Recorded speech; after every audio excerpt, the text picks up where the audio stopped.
त्यांच्या घरी आपण पहिल्यांदा जातोय, रिकाम्या हाताने कसं जायचं? ते आलते ना आपल्या घरी, त्यांनी काय आणलेलं आपल्याला?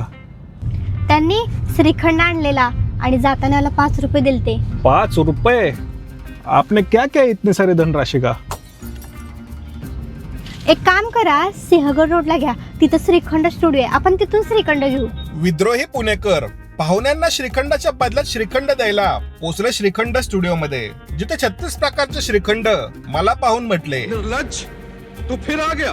महिना श्रावणाचा असल्यानं श्रीखंडाचं उत्खनन जोरात सुरू होतं. बारक्याचं मेनू वाचन वेगळ्या उंचीवर पोहोचलेलं. आधी चव घे मग गुगल पे या नियमानुसार मी आणि बारक्याने चपाचप चमचागिरी सुरू केली. 36 प्रकारच्या श्रीखंडांच्या स्वयंवरामधून 3 श्रीखंडांची निवड केली आणि त्यांचं डबाभरण सुरू केलं. त्यांचा मोजमाप करून मी गर्जना केली. चला. थांब एक मिनिट. काय झालं? त्यांनी आपल्याला किती श्रीखंड दिलतं?